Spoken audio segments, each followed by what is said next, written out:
નમસ્કાર મિત્રો, સ્વાગત છે તમારું અમારી ચેનલ અવનવી વાતો પર। જય શ્રી કૃષ્ણ, રાધે રાધે। મિત્રો, જ્યોતિષ શાસ્ત્ર અનુસાર આપણી આસપાસની વસ્તુઓનો સંબંધ આપણા ગ્રહો સાથે હોય છે।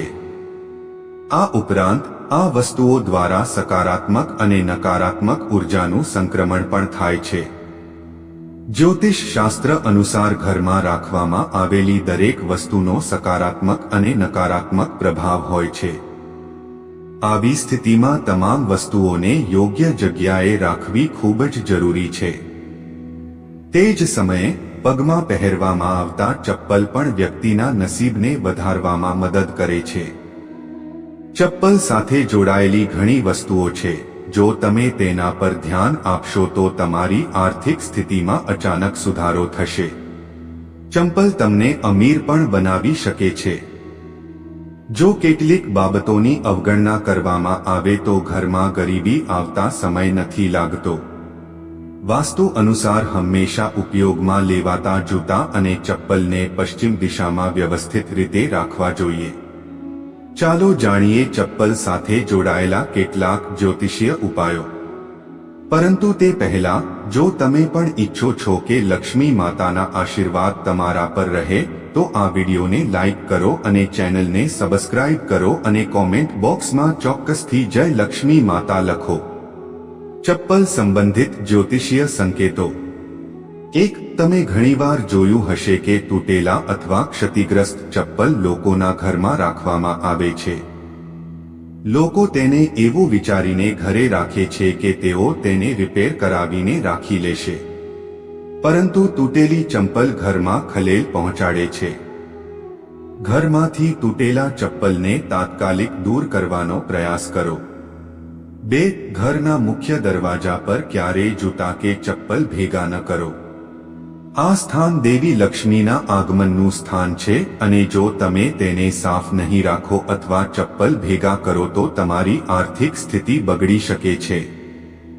3. ઘરના ઉત્તર પૂર્વ ખૂણામાં ક્યારેય ચપ્પલ ન રાખો।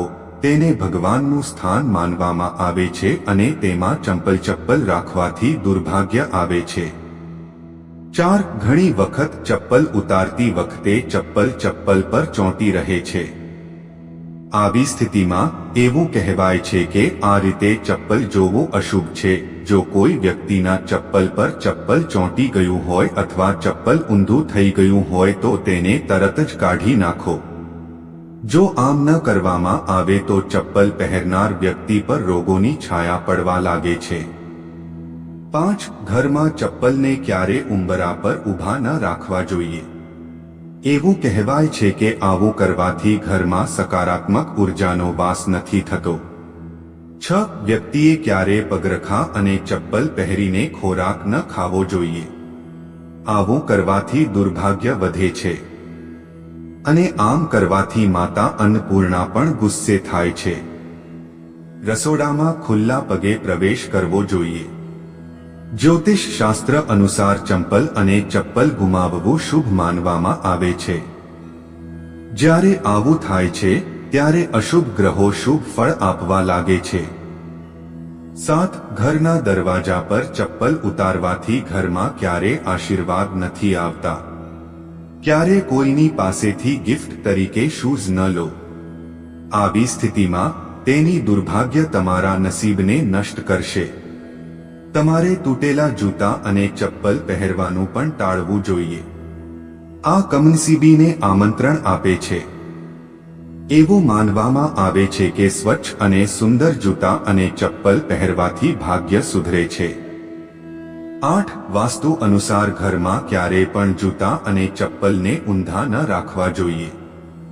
જો વસ્તુઓ ખોટી પડે તો પણ તેને તાત્કાલિક સુધારવી જોઈએ। જે ઘરમાં ચંપલ અને ચપ્પલ વેરવિખેર પડેલા હોય ત્યાં શનિની અશુભ અસર થાય છે। એવું માનવામાં આવે છે કે શનિનો સંબંધ પગ સાથે પણ છે। 9. જો તમે શનિની કૃપા જાળવી રાખવા માંગતા હોવ તો ઇન્ટરવ્યૂ માટે જતી વખતે અથવા ઘરની બહાર જતી વખતે ફાટેલા ચંપલ અને ચપ્પલ પહેરીને ક્યારે પણ શુભ કાર્ય માટે બહાર ન નીકળો। આ શૂઝ અને ચપ્પલ તમારા જીવનમાં દુર્ભાગ્ય લાવી શકે છે। એવું માનવામાં આવે છે કે ફાટેલા જૂતા અને ચપ્પલ પણ તમારા જીવનમાં આર્થિક સમસ્યાઓ ઊભી કરે છે. 10 પગરખાં અને ચપ્પલને ઘરની બહાર અવ્યવસ્થિત રીતે રાખવાથી નકારાત્મક ઉર્જા આવે છે. શૂઝ અને ચપ્પલ હંમેશા વ્યવસ્થિત રીતે એક ખૂણામાં રાખવા જોઈએ. 1 શનિવારે જૂતા અને ચપ્પલનું દાન કરવું ખૂબ જ શુભ માનવામાં આવે છે. ખાસ કરીને શનિવારે સાંજે ચામડાના ચંપલ અને ચપ્પલનું દાન કરવાથી શનિદેવની કૃપા પ્રાપ્ત થાય છે. 12 ઘરમાં જૂના શૂઝ અને ચપ્પલ રાખવાથી પણ ઘરમાં નકારાત્મક ઉર્જા ઉત્પન્ન થાય છે, જેના કારણે સમસ્યાઓ તમારા ઘરની બહાર નીકળતી નથી.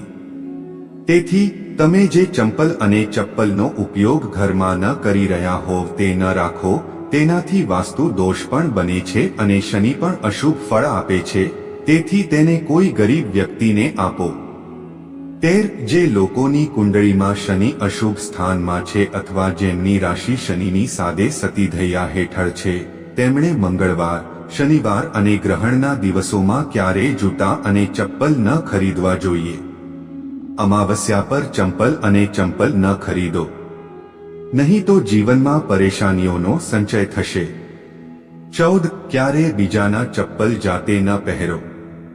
આમ કરવાથી તમારા પર ગરીબીનો પડછાયો પડે છે. જો તમે કોઈના ચપ્પલ પહેરો છો તો તમે કોઈના સંઘર્ષનો સામનો કરો છો. 15 જ્યોતિષ શાસ્ત્ર અનુસાર સોમવાર અને શુક્રવારે નવા શૂઝ અને ચપ્પલ પહેરવા શુભ માનવામાં આવે છે. તે તમારા નસીબને જાગૃત કરવામાં મદદ કરે છે. 16 શનિદેવને પ્રસન્ન કરવા અને શનિદેવના આશીર્વાદ મેળવવા માટે તમે એક સરળ યુક્તિ અજમાવી શકો છો. યુક્તિ એ છે કે તમે કાળા ચંપલ પહેરીને હનુમાન મંદિરમાં જાઓ અને તેમને મંદિરની બહાર છોડીને ઘરે પાછા ફરો. આમ કરવાથી શનિની પરેશાનીઓ દૂર થાય છે. આ ઉપાયથી તમારા ઘરમાં શનિની કૃપા રહેશે અને સમૃદ્ધિ આવશે. જો આ શૂઝ કોઈ જરૂરિયાતમંદને આપવામાં આવે તો તે તમારા માટે વધુ સારું રહેશે. 1 જૂતા અને ચપ્પલ પહેરીને ઘરમાં જ્યાં દુકાનો રાખવામાં આવી હોય ત્યાં ન જવું જોઈએ.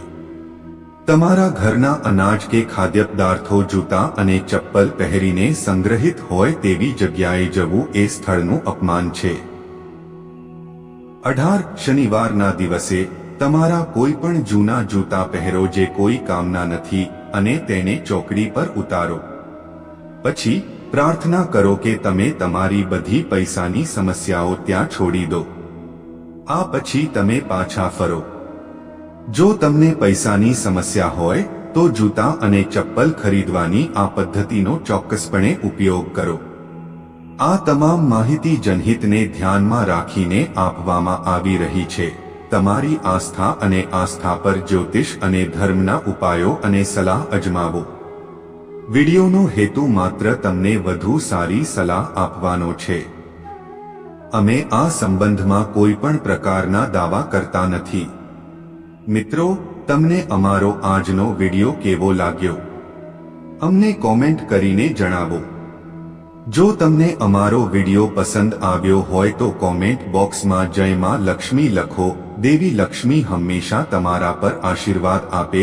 વિડિયોના અંત સુધી સાથે રહેવા બદલ તમારો આભાર.